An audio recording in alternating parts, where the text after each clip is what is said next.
Chiefs candid conversation మనం psychologist and councillor అందరికీ సుపరిచితులు దేవిరెడ్డి కళ్యాణి గారితో మాట్లాడుతున్నాము. మానవ సంబంధాలు బాగా రూపాంతరం చెందుతున్న రోజులు ఇవి. ఒకప్పుడు ఒకరికొకరు అని నమ్మిన రోజుల నుంచి ఇప్పుడు ఒకరికి ఇద్దరు ముగ్గురు ఉండాల్సిన పరిస్థితులు, ఇలాంటి ఒక అన్యాచురల్ బంధాల వైపు వెళ్ళడం, సమాజం మారుతోంది, కాలం మారుతోందని ఎంత సరిపెట్టుకున్నా కూడా కొన్ని జీర్ణించుకోలేని ఒక పరిస్థితి చూస్తున్నాం మనం సమాజంలో. ఇదే అంశంపై రిలేషన్షిప్స్ గురించి మాట్లాడడానికి దేవిరెడ్డి కళ్యాణి గారి వాళ్ళ ఐ డ్రీమ్ స్టూడియోస్లో ఉన్నారు. నమస్కారం అండి. సో నీకు నేను, నాకు నువ్వు, ఇలాంటి టైటిల్స్ ఒకప్పుడు చూసాం. ఇవి ఇప్పుడు సినిమాల్లో మాత్రం చూస్తున్నాం. ఎక్కడ లాయల్టీ, కమిట్మెంట్ అనేది బంధాల్లో ఉండట్లేదు. మీరు చూసిన ఒకటి రెండు కేసెస్ చెప్పండి. అంటే ఎందుకు ఒక రిలేషన్షిప్లో ఉన్నప్పుడు డీవియేట్ అయ్యి ఇంకొక వ్యక్తి కావాలని కోరుకుంటారు? ఆడ కావచ్చు, మగ కావచ్చు. ఇవి 2-3 రకాలుగా చెప్పచ్చు. కొన్నిసార్లు ఏమో భర్తో భార్యో పట్టించుకోకపోవడం, సరైన ప్రేమ చూపించకపోవడం, వాళ్ళకి కావాల్సినంత ప్రేమ చూపించడం ఇన్ ద సెన్స్ వాళ్ళ మధ్య మినిమం కమ్యూనికేషన్, ఒకళ్ళ అవసరాల గురించి ఒకళ్ళు అర్థం చేసుకుని సహకరించుకోవడం లాంటి చిన్న చిన్న వాటిల్లో కూడా సరిగా అర్థం చేసుకోలేకపోవడం వల్ల, రైట్ అండర్స్టాండింగ్ లేకపోవడం వల్ల కొంత గ్యాప్ వచ్చినప్పుడు థర్డ్ పర్సన్కి, కొంతమంది ఆడవాళ్ళు ఏం చేస్తారు, ఆ సింపతి కోసం, అటెన్షన్ సీకింగ్ ఉంటుంది. వేరే పర్సన్ దగ్గర మాట్లాడితే నిదానంగా వేరే రిలేషన్స్లోకి వెళ్ళే అవకాశాలు ఉంటాయి. అంటే నేను చూసిన కేసెస్లోంచి మాట్లాడుతున్నా. భర్త బిజీగా ఉంటారు, బిజీగా ఉన్న ఖాళీ ఉన్న టైంలో కూడా వాళ్ళకున్న స్ట్రెస్ వల్ల కానీ ఏదైనా కొంత టైం స్పెండ్ చేయడం ఒక్కొక్కసారి తగ్గిపోతుంటుంది. రైట్. కానీ వీళ్ళకి ఎక్కడ వెంటిలేట్ అవ్వడానికి వేరే అవకాశం లేనప్పుడు, ఆడవాళ్ళు అంటే అందరూ బయట జాబ్స్ చేసే వాళ్ళే ఉండరు కదా.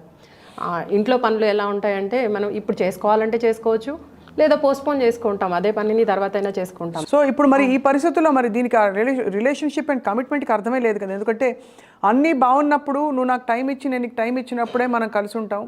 కొంచెం కూడా తేడా వస్తే నేను అసలు నా ఖాళీని భర్తీ చేసుకోవడానికి నేను వేరే ఏదో వెతుకుంటాననే ఆ పోకడ, ఆ వెతుక్కోవడం అనేది ఇక్కడ మనం వేరే మగ మనిషిని వెతుక్కోవడంలో అది తప్పుగా ఉంది కాబట్టి మనం చర్చించుకుంటున్నాం. ఇంకా రకరకాలు ఉంటాయి వెతుక్కోవడంలో ఆప్షన్స్ అనేవి. వేరే పర్సన్తో రిలేషన్ పెట్టుకోవడమే కాకపోవచ్చు. కొంతమంది అయితే మల్టిపుల్ రిలేషన్స్ కూడా ఉంటాయి. ఏంటంటే ఈ అటెన్షన్ సీకింగ్ ఉంటుంది. ఎట్ ఏ టైం ఒక 4-5 తోటి మాట్లాడేస్తుంటారు. వాళ్ళకి కావాల్సింది అక్కడ ఏదో సెక్షువల్ కంఫర్ట్ మాత్రమే కాదు, వాళ్ళ మాట వినటానికి ఎవరో కావాలి. కానీ అవతల వాళ్ళు ఉపయోగించుకోవడానికి ప్రయత్నం చేస్తారు కదా, అప్పుడు సమస్య వస్తుంటుంది. అది అవతల వాళ్ళు దాన్ని అడ్వాంటేజ్ తీసుకుంటారు కాబట్టి అక్కడి నుంచి అది అన్యాచురల్గా మారిపోయే అవకాశం ఉంటుంది. బట్ నిజానికి ఒక బంధంలో ఉన్నప్పుడు మనం అంటే దీనికి ఇది కరెక్ట్, ఇది రాంగ్ అని మనం మారల్ పోలీసింగ్ చేయలేం. కానీ ఇంకొక పరాయి మనిషితో, ముఖ్యంగా ఆపోజిట్ జెండర్లో ఉన్నవాళ్ళు ఒక ఇమోషనల్ బంధం ఏర్పడడం కూడా అది విధమైన తప్పని అనుకోవాలా, లేదని దానికి మనకి ఏదో ఒక పరిధి విధించుకోవచ్చా? అంటే తప్పు ఒప్పు అనేది పక్కన పెడితే అలాంటి వాటి వల్ల నష్టమే జరుగుతుంది. ఒక కుటుంబ జీవితానికైనా మనం రోజువారీ లైఫ్లో అది ఇబ్బందికరమైన వాతావరణం.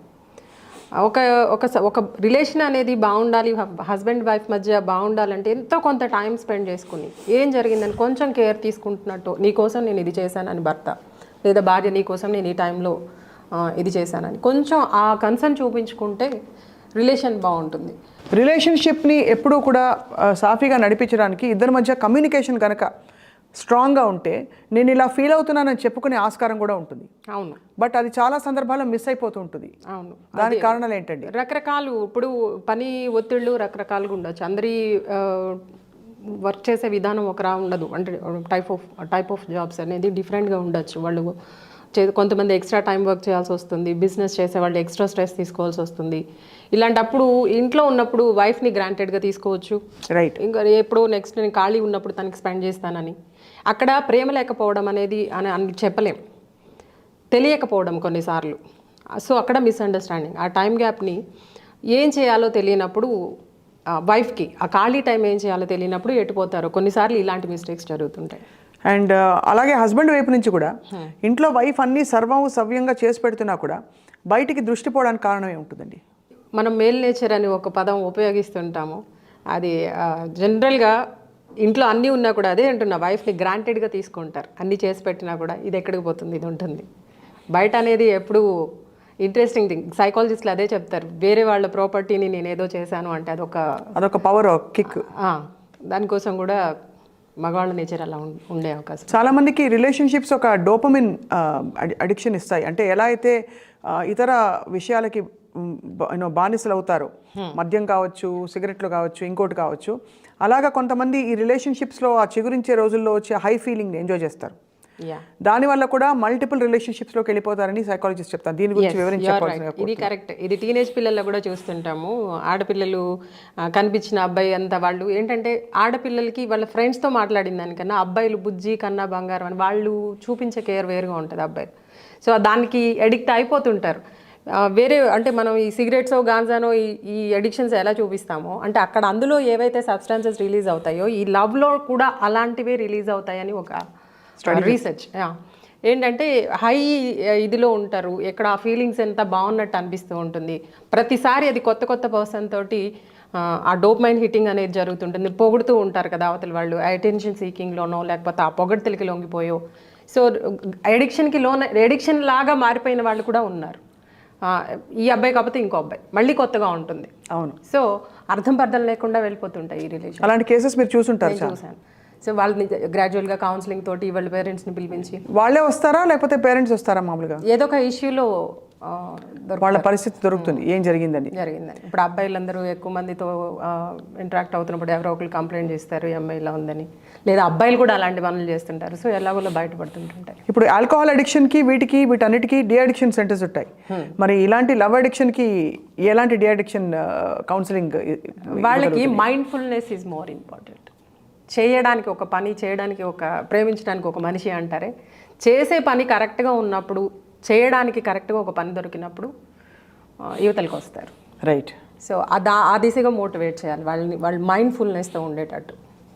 సో మైండ్ఫుల్నెస్కి మరి వాళ్ళకి ప్రాబ్లం ఉంది, నేను దీనివల్ల I'm seeking out these relationships అని తెలుసుకోవడానికి ఆ పాయింట్ ఎలా వస్తుంది కళ్యాణి గారు? ఇది కౌన్సిలింగ్స్తోనే సాధ్యం. చెప్పే వాళ్ళతోటి వాళ్ళకి మారాలని ఉండాలి. ఇందులో కూడా ఇప్పుడు ఇస్ ఇట్ రివర్సిబుల్? అది సాధ్యమా? ఎందుకు అంటే ఇప్పుడు మనం బాగా ఏదో ఒక రోజు ఒంట్లో బాగాలేదని జ్వరంతో పడుకుని ఉంటాం. సడన్గా నీకు ఒక లాటరీ టికెట్ తగిలింది, నువ్వు ఒక గంటలో వస్తే నీకు 25 లక్షలు ఇస్తామన్నారు అనుకోండి. ఈ జ్వరంగా ఉంది, నేను రానుపోని నీ 25 లక్షలు నాకు అక్కర్లేదని మనం అనలేం కదా. అవును. కొద్దిగా ఓపిక చేసుకొని వెళ్తే వస్తాయని చెప్పేసి లేదు. అంటే అక్కడ మోటివేషన్ ఏంటి? ఒక గంటలో నాకు డబ్బులు వస్తున్నాయి, నేను ఎంజాయ్ చేస్తాను అంటే అక్కడ మోటివేట్ అవుతాం. ఇక్కడ నీరసంగా ఉన్నా వదిలేసి వెళ్ళిపోతాం. అలాగే దీనిలోంచి బయటకు రావాలంటే మనం డివియేట్ అవ్వాల్సిన విషయం అంత ఇంట్రెస్టింగ్గా ఉండాలి. సో ఈ అడిక్టివ్ బిహేవియర్కి అసలు మూలాలు ఎక్కడ ఉంటాయండి? యూజువల్లీ ఇంట్లో చైల్డ్హుడ్ ప్రాబ్లమ్సా లేక? చైల్డ్హుడ్ ప్రాబ్లమ్స్, సింగిల్ పేరెంట్స్ ఉన్న వాళ్ళు, పిల్లల మీద సరైన శ్రద్ధ చూపించడానికి అవకాశం లేని కుటుంబాల్లో, చిన్నప్పుడు ఎదిగే వయసులో కరెక్ట్గా జరగకపోతే అన్నీ కూడా ఇలాంటి వాళ్ళకి ఎక్కువ అలా ఉంటాయి. అంటే నేను ఎప్పుడు కేస్ స్టడీస్ తీసుకుంటాను. ఎవరైతే ఇలాంటి ప్రాబ్లమ్స్తో వస్తారో వాళ్ళు సింగిల్ పేరెంట్ అన్న అయి ఉంటారు, లేకపోతే వాళ్ళ మీద శ్రద్ధ లేకపోవడం అయినా అయి ఉంటుంది. నెగ్లెక్టెడ్ చేయడం. మరి ఇలాంటి వాటికి మరి అంత పెద్ద అయ్యాక వాళ్ళకి మైండ్ఫుల్నెస్ వల్ల ఇస్ ఇట్ క్యూరబుల్? కొంత వాళ్ళంతటి వాళ్ళు మారాలని అనుకున్నప్పుడు కొంత ఉంటుంది. రైట్. ఇది అసలు ఐడెంటిఫై చేయడమే సగం ప్రాబ్లం తగ్గిపోయినట్టు. లేకపోతే చాలామంది ఎందుకు రిలేషన్షిప్స్ ఇలాగా ఏది అన్నీ బ్రేక్ అయిపోతున్నాయి అని ఫీల్ అయిపోతూ ఉంటారు చాలామంది. బట్ వాళ్ళకుండే ఒక చిన్న విషయం ఏంటంటే వాళ్ళు ఆ హైకి అలవాటు పడిపోయి ఎప్పుడైతే రిలేషన్షిప్లో అలవాటు పడే స్టేజ్కి వచ్చి ఆ హై తగ్గిపోతుందో మరొకటి కావాలని కోరుకుంటూ ఇంకో చోటుకి వెళ్తారు. ఎగ్జాక్ట్లీ. ఆ సైకిల్ని గుర్తుంచుకోవడమే చాలా పెద్ద. నేను కొన్ని ఇలా కూడా ఫేస్ చేస్తుంటాను. ఒక పాప, నన్ను ఎవరైనా రిజెక్ట్ చేసేస్తున్నారు, ఒక నెలే బాగుంటున్నారు, నాలోనే లోపం ఉంది అంటున్నారు, లేకపోతే నేను ఇంకో పర్సన్ ఎత్తుకుంటున్నాను, మళ్ళీ నాలోనే లోపం ఉంది అంటున్నారు, నేను ఎవరికి నచ్చట్లేదు ఎందుకని. సో ఈ పర్సన్లో ఫస్ట్లో ఉన్న మీరు అన్నట్టు మొదట్లో ఉన్నంత ఆనందమో లేకపోతే మొదట్లో ఉన్నంత ఇంట్రెస్టో ఆమెకి తగ్గిపోతుంది, అర్థమైపోతుంటుంది కదా. ఒక హెల్తీ రిలేషన్షిప్లో కళ్యాణి గారు ఫైనలీ మనం ఈ హైస్ అన్ని రిలేషన్షిప్స్లో ఒకేలా ఉంటాయి. అది హై అడిక్షన్ అని ప్రేమ అని కొన్ని రోజులేక మనకు అర్థమవుతుంది. బట్ ఈ అడిక్షన్ నుంచి ప్రేమకి సెటిల్ అయిన రిలేషన్షిప్స్లో హెల్తీ రిలేషన్షిప్ ఎలా ఉంటుంది మామూలుగా? అది ఎక్స్పెక్టేషన్స్ తక్కువ ఉంటాయి. హెల్తీ రిలేషన్షిప్ అంటే నువ్వేం చేసినా నాకు ఓకే, పర్వాలేదు, నాకు ఇష్టమే, నువ్వు తప్పులు చేసినా, కాకపోతే ఇది తప్పు చేసావేమో ఒకసారి చెక్ చేసుకో అని నేను సజెస్ట్ చేస్తాను, కానీ డిమాండ్ చేయను. అది ఐఎమ్ ఓకే విత్ దిస్. నీ ప్రవర్తన మరి నాకు కొంచెం బాధగా అనిపిస్తుంది, ఓకే, నీకు ఇందులో ఏమైనా ఉంటే చెక్ మార్చుకోగలిగితే మార్చుకో, లేకపోతే that is up to you. అంటే ఎప్పుడైనా కండిషనింగ్ అనేది రిలేషన్ని ముందుకు సరిగా తీసుకువెళ్ళదు. అవును. యాక్సెప్టెన్స్ అనేదే ముందుకు తీసుకెళ్తుంది. నువ్వు ఎలా ఉన్నా నాకు ఓకే, నువ్వు తప్పులు చేసినా నాకు ఓకే, అన్కండిషనల్గా అంటాం కదా. అది నువ్వు వీలైతే మార్చుకోవడానికి సజెషన్స్, మారకపోయినా కూడా అర్థం చేసుకోవడానికి ప్రయత్నం చేసినప్పుడు. సో నిజమైన పరిపక్వమైన ప్రేమ అన్కండిషనల్గా ఉంటుంది, ఒకళ్ళనొకళ్ళు యాక్సెప్ట్ చేసుకునేలాగా హెల్దీగా ఉంటుంది. ఒకళ్ళంటే ఒకళ్ళు ఇష్టం ఉన్నా కూడా ఒకళ్ళు లేకపోతే ఒకళ్ళు అస్సలు ఉండలేరు, చచ్చిపోతాం అనే స్టేజ్కి అయితే వెళ్ళదంటారు, చెప్పడం కష్టం. రైట్. అందుకే ప్రేమను నిర్వచించడానికి అంత మనకి ఎంతమంది ప్రయత్నించినా కూడా సాధించలేకపోయారు. బట్ ఇవి చాలా ఇంపార్టెంట్ పాయింటర్స్ ఇచ్చారు ఇవాళ. ఒకటి, రిలేషన్షిప్ అడిక్షన్ అన్నది ఒక చాలా పెద్ద వ్యసనం అది. అండ్ చాలామందికి అది ఉందని గ్రహించుకోవడమే సగం జయించినట్టు. గ్రహించుకున్నాక కౌన్సిలింగ్తో దీన్ని క్యూర్ చేయొచ్చు అని చెప్తున్నారు. అసలు ఆ లవ్లో మళ్ళీ ఈ సెకండ్ ఏర్పడే రిలేషన్స్ తర్వాత ఏర్పడే రిలేషన్స్ కొన్నిసార్లు ఆ బ్రేకప్లో కూడా వీళ్ళు విపరీతమైన పెయిన్ తీసుకుంటుంటారు కొంతమంది. అవును. ఎందుకంటే ఒకళ్ళు ముందు డ్రాప్ అయిపోతారు, ఒకళ్ళు కంటిన్యూ అవుతుంటారు అదే ఫీలింగ్స్లో. దాని నుంచి బయట అంటే మైండ్ని ఎక్కడికో తీసుకెళ్తుంది కదా. సో కాల్డ్ మనం గాంజా తీసుకుంటే వాళ్ళని డిఅడిక్షన్ చేసేటప్పుడు విత్డ్రావల్ సిమ్టమ్స్ అంటాం, పిచ్చిగా మాట్లాడుతుండడము, ఎక్కువగా అగ్రెసివ్గా ఉండడము, ఇలా చేస్తుంటారు.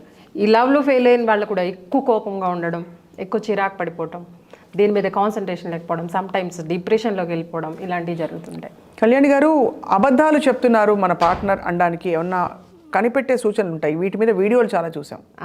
అంటే పార్ట్నరే కాదు, ఎవరు అబద్ధాలు చెప్పినా కూడా మనకి కొన్ని చిన్న టిప్స్తో కనిపెట్టచ్చు. ఒక విషయం గురించి అడుగుతున్నప్పుడు వాళ్ళ ఎక్స్ప్లెనేషన్, నిజంగా తప్పు చెప్తున్నప్పుడు ఎక్స్ప్లెనేషన్ ఎక్కువ ఇస్తుంటారు. దాన్ని ఎందుకు ఇలా అయిందంటే 1, 2, 3 చెప్తా ఉంటారు. నేను అందుకని రాలేకపోయాను, అందుకని ఇలా అయింది అంటే కంటిన్యూస్ ఎక్స్ప్లెనేషన్ ఉంటుంది ఒకటి. అండ్ ఎక్కువ డైరెక్ట్గా దొరికిపోయి ఏదైనా అడిగితే గట్టిగా అరిచేసి, లేదా నువ్వు అట్లా చేసావు ఇలా చేసావు అని అవతల వాళ్ళ మీద కౌంటర్ చేయడం, డిఫెన్స్ చేయడం, ఇలాంటి వాటి ద్వారా కానీ బాడీ లాంగ్వేజ్ కూడా తత్తరపడడం, గొంతు మారిపోవడం, ఇలాంటి వాటి ద్వారా చెప్పచ్చు. సో మరొకసారి చెప్పండి. ఎక్కువ ఎక్స్ప్లెనేషన్ ఇవ్వడం, రెండోది తత్తరపడడం, బాడీ లాంగ్వేజ్ మారిపోవడం, అడిగిన దానికంటే కూడా ఎక్కువ వివరాలు ఇచ్చే ప్రయత్నం పదే చెప్పడం. దాన్ని ఎలా అయినా నిజమని నిరూపించాలంటే ఏం చేస్తారంటే ఎక్కువ సార్లు దాని గురించి చెప్తూనే ఉంటారు. అది ఈ 3-4 చిట్కాలతో అవతల వాళ్ళు అబద్ధాలు చెప్తున్నారు లేదా కనుక్కోవచ్చు అంటారు. అయినా అబద్ధాలు కూడా చెప్పడానికి ఎప్పుడు చెప్తాం అబద్ధాలు? మనకు అక్కడ నిజం చెప్పడానికి కంఫర్ట్ లేనప్పుడు. రైట్. అది గ్రహించుకోవాలి అల్టిమేట్లీ. నిజం చెప్పడానికి వాళ్ళకి కంఫర్ట్ ఎలా ఇవ్వాలని. ఇలా మరీ మనం అలా శాంతమూర్తులు అయిపోతే ఎలాగండి అందరూ? ఎక్కడో అక్కడ అర్థం చేసుకోవడం అంటే అదే కదా. అదే అవతల వాళ్ళని ఏ విధంగా ఉన్నా సరే అర్థం చేసుకోవడం, వీలైతే సరి చేయడం, లేకపోతే యాక్సెప్ట్ చేయడం. బట్ ఇంకో పొరపాటు, మరి ఇలా చేస్తూ మనం మన పార్ట్నర్స్కి చాలామంది సైకాలజిస్టులు అయిపోతుంటారు. అది కూడా చిరాకేసేస్తుంది వాళ్ళకి. కాబట్టి సహజంగా గుర్తుంచుకుని స్పందించడం. ఇప్పుడు మనం బాగుంటేనే మనం ఎవరినైనా, ఇప్పుడు ఇంట్లో ఒక వైఫ్ తను ఒక ఇల్లాలు అనుకుందాం, తను బాగుంటేనే పిల్లల్ని కూడా బాగా చూసుకోగలదు, భర్తను కూడా బాగా చూసుకోగలదు. తనలోనే బోల్డ్ సమస్యలు ఉన్నాయి, తనలోనే బోల్డ్ అంత అనుమానాలు ఉన్నాయి, తనలోనే చాలా ఒత్తిడి ఉంది.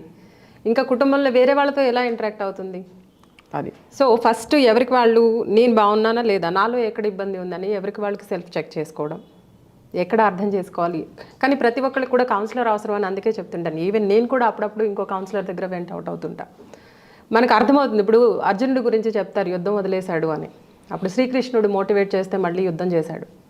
సో శ్రీకృష్ణుడు కౌన్సిలర్ అర్జునుడికి. సో అలాగా అంటే ఒక మాటతోటి మనిషిని చంపచ్చు, మాటతో బతికించవచ్చు. మాటే మంత్రం, మాటే మారణాయుధం కూడా. సో కౌన్సిలింగ్ అనేది అలా ఉపయోగపడుతుంది. సో మన గురించి మనం సెల్ఫ్ చెక్ చేసుకోవడానికి, మనలో తప్పులు ఉన్నాయా, పొరపాట్లు ఎక్కడైనా జరగచ్చు, కానీ తప్పులు జరగకూడదు అని నిర్ణయించుకున్నప్పుడు, మనల్ని సెల్ఫ్ చెక్ చేసుకున్నప్పుడు మన చుట్టూ ఉన్న వాళ్ళతో కూడా మనం బాగుండగలుగుతాం. Thank you very much Devireddy Kalyani గారు. చాలా మంచి విషయాలు చెప్పారు. Very useful tips, practical tips. And మళ్ళీ మనం కలుద్దాం మరికొన్ని విషయాలు మాట్లాడడానికి. And thank you all for watching.